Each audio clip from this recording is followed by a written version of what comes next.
Yo, yo, yo! What up? This is Skoozi, and I'm back with a brand new episode from the Lionheart server.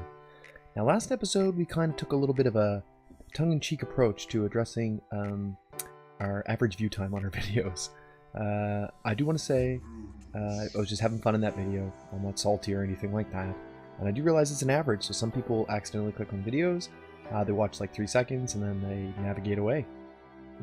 Other people watch most of the video, but the average will be somewhere down near the bottom, so yeah, I understand that. And I'm not salty about it. I just decided it would be a fun little episode to do. So we did one that was just about 3 minutes long, and we had a good time. And this week I did a little bit less on the server because I have been watching a lot of Photoshop tutorials. I really have been going down kind of a rabbit hole of Photoshop tutorials, actually. Just trying to expand my skill set with that kind of stuff, and it took up a little bit of my playtime, so I didn't really accomplish as much as I could have. I did put a bottom on our iron farm there, so let me see if we can just get landed in here. Yeah. So it's kind of cool. It's like stepped stairs. A little rough around the edges, maybe like partially wrecked, partially ruined, I don't know. But yeah, I think it's really good. It's better than just the floating box up top. And so far I haven't had any issues with iron golems spawning down here, so that should mean that the farm will work properly. I have had issues with them spawning up here where these doors are, which they shouldn't be able to do. There's only 2 blocks, but see how these guys can open these doors here? Well, when they open it, it becomes a spawnable space. And I actually had a zombie spawn up there before and take out an entire cell of villagers. So I went in and lit up in behind where all the doors are, like along this row on the inside. So no more zombies, but the goblins still spawn up there every once in a while. And this quote-unquote village, which is what an iron farm basically is capable of supporting 2 iron golems. And once the second one spawns up here, which is what I had when I logged on this morning, there was 2 of them right here, the farm shuts down. They won't spawn any more golems the rest of the time, and you won't be producing any iron. So that's kind of a bug in the design. I usually go with like one that I saw originally made by Nims, and his was pretty good. It almost never had one of those golem kind of outliers, but you know, I guess any design, there's a percentage chance that that's going to happen, so all I have to do is check on it regularly and kill any golems that do happen to spawn. I also showed you this cobra, which is not quite done. I still have to come in and close in. Oh man, I can't fly today. I have to close in the back of the hood. So here, the sandstone shouldn't be visible from the back. It's supposed to be just visible on the inside of the hood. Right there. So yeah, we got that all done, and then I actually went ahead and started working on the trading hall. So if I can just stealthily fly in here like this. Yes, yes, on camera, first try. Yeah. Okay, so this is where we're working down here, and we got the trading hall kind of set up. So I don't know. I think I do like the aesthetic. I think it's pretty good. I tried to go along with what BrvtVs was doing in here with the gold blocks, the dark oak, stone bricks, and the sandstone, and I think we did okay. I used the chisel, I got some stair action in there of both kinds, and then I also did the backing with the prismarine. Even though there is quite a bit of space back here, it kind of gives this will be closed in eventually, it gives the illusion that this is kind of right up against the wall, and that's pretty cool. And I'm thinking, depending on what is planned for up here, I might try to connect this area here to hide all this prismarine, because I know for the most part it's just an accent color, and there are walls meant to be going up, and this is going to be like kind of a sandwich layer in between. So yeah, it's going pretty good, and as of right now, it is connected up to the villager breeder output. So yeah. They are coming up this kind of elevator thing that I'm walking down after coming along underground in Big Tunnel. And I guess probably what I should do to show you how this works is maybe ride it across. Yeah. So I'm going to head back over to the base, and then we'll take a ride in a minecart. Yeah, so here we are back at Villager Central. You can see the color of the villager changing there. That's how many are just jostling around. But yeah, so eventually there will be a call button back by the trading hall that will effectively power this dropper the same way this button does. And then the villager is taken away. Taken away.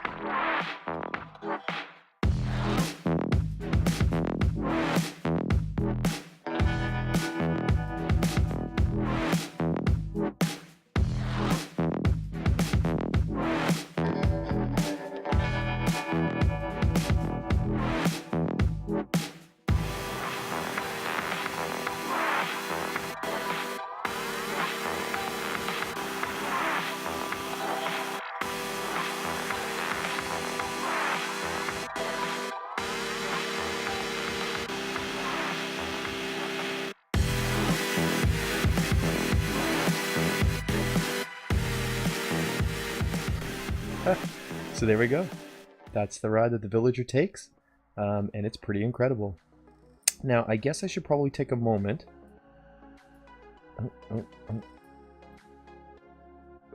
Clean up my mess here.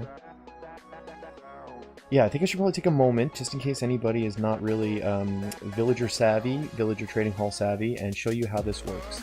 So in here, you can see string. String is in front of every cell. And when a villager is sitting here in a cart, he has updated the string, okay? The observer block above can detect that update. Now, let's go up top and see what those are all about, what it's all connected to. Let's see if I can just... Yeah. Okay, so, underneath these pistons are the other end of the observer. So the observer is facing down, and it is powering this above. So when the villager falls in, hits the string, the observer powers, and the sticky piston goes out and pulls a track in. Now what that means is that the next cart that comes is going to automatically go 1 square further. And when a villager is riding in a minecart and lands on soul sand, he will fall through it. I don't know exactly why that works, if that's a bug or if that's intended behavior, but when he's riding in a minecart, like, you don't fall through it. And if I throw items on it, they don't necessarily fall through. But villagers riding minecarts do. So that's how this whole system works. And then every successive villager will add 1 more track to the line, pulling it across. And the beauty is, when I drop one of the villagers out of the bottom, or kill one of the villagers, whatever, that piston will push the track out of the way, making that cell now available again for villagers to fall in. And say I have this whole row full and I drop one out of the middle, that's the only track that will fall out. Everything else stays in place, and then the next villager that takes its spot will replace the track, and everything else will keep going to the other side. So each of these cells right now is enough room for 15 villagers. So we currently have enough room for 30, and then we could probably do like another 30 on this wall. And then I think the plan was to do another 30 along here. But the only issue that I see there is that we have the villagers coming up here in this one spot. So what I'm thinking is it might be possible to power this block when the last villager is full, and then that will rotate the track from here to this direction, and then we can fill this slot last. I don't know. It might take some tricky redstoning. I might have to get Ike's help or something. And to get rid of these villagers, it's pretty easy. I just have these decorative buttons, and that's just because I didn't want like the aesthetic of every one of these things having a gray button. I didn't think that would look nice, so I thought I'd put them up here in item frames, and then when you want to get rid of a guy, you just plop it there. Boom. I think this episode, what I want to do is tear down the bookworm. I know it's terrible. But what I'm not going to do is I'm not going to tear down his derpy little face, or this section, or this section. I'll leave these, and then I'm just going to tear down all the rest of it. There's a few parts where it's kind of just it's not looking the best. So I'm gonna leave this because I do really like his derpy face. So I'm gonna tear that down and I'll be right back.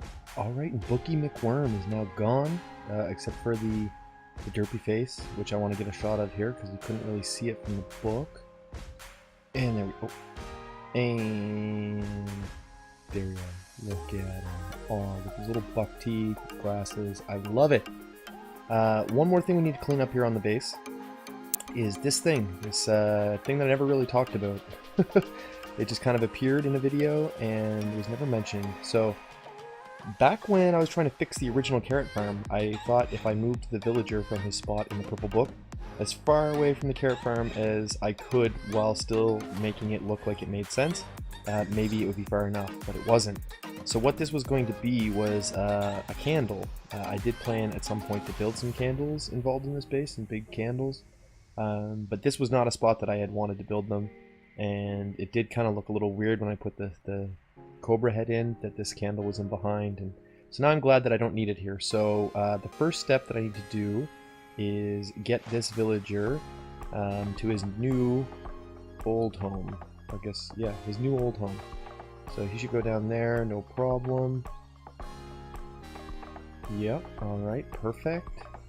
And then I need to put the doors back so that this becomes a village again.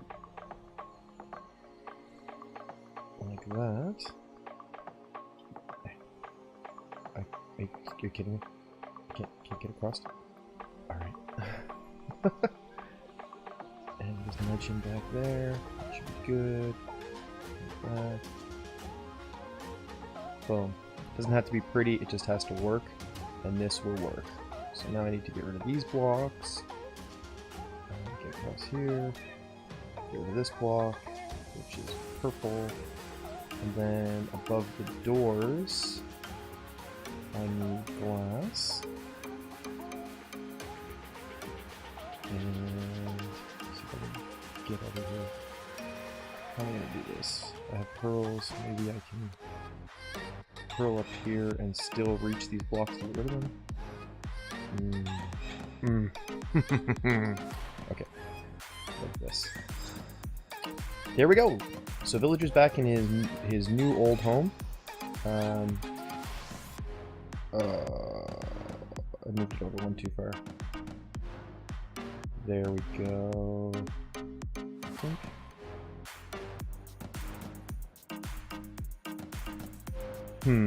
I don't know if I should mess with this because I had the lighting done pretty perfectly. So what I will do is I'll just move one set of doors over here, and then we'll tear out the candle. I'll be back. Okay, the base is all cleaned up and looking a lot better now. Yeah, I think I like the cleaner look, and this is pretty good. It adds a little bit of interest from this side, so I'm definitely gonna keep the worm though. I think that's all the time I have for today, but I did want to point out this nice lovely path that has appeared outside of my portal.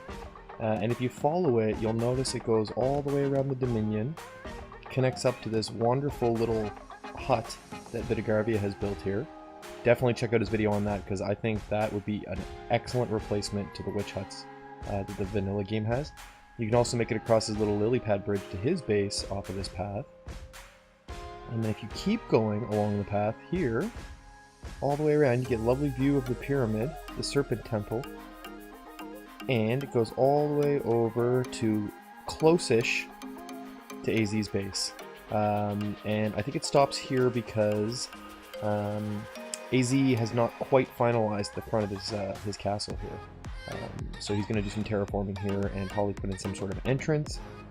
So the path just kind of tapers off here so that he can join it up whenever he's done with that. And I think say hi to Ike.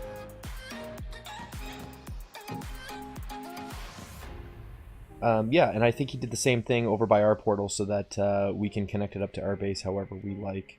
But I think that's really nice. Like, it's really joining the three bases together. And I think it's fantastic. So I think in between episodes, I'm going to try and do some landscaping work around here. Like, he didn't go and he didn't really change anything. He put in maybe a few jungle logs or whatever, some bushes here and there. But he just kind of left the land the way it was. which is awesome. It's non-obtrusive, and I can come through here now and kind of tweak it a little bit, maybe build a couple little bridges or change how this land is laid out, because I haven't really put much thought into that yet. So yeah, I think we're going to pick away at that and try to beautify the place in between episodes, if you know what I'm saying.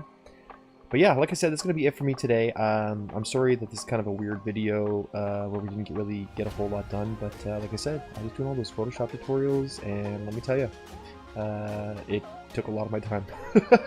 So I haven't been on the server much this week, and I'm going to change that next week. So yeah, expect a little bit more next episode. But I hope you did enjoy today's episode, and if you did, be sure to go down and thumb that like button to show your support.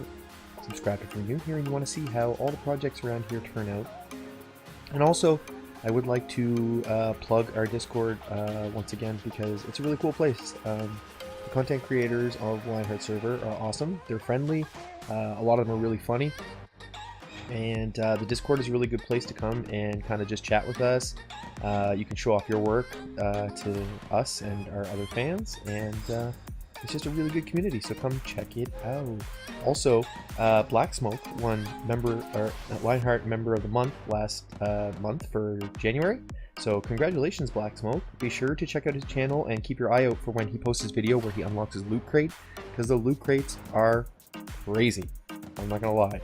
I have proof right here. Look at these. Mending, Unbreaking 3, Thorns 3, Protection 4, Elytra. You can't get that. That's awesome. The loot crate stuff is amazing. And in February, go ahead and start thinking about who you might like to see as Member of the Month for February. But we also have a dad. We have a mom, Member of the Month, and dad, which is I'm not sure. I'll try to flash it up on the screen in editing. But it has to do with the derpiest Member of the Month. So, you know, if you have somebody that you feel fits that bill, you vote for them. Anyways, that's going to be it for me today. This is Skoozi, and until next time, I'm saying, peace!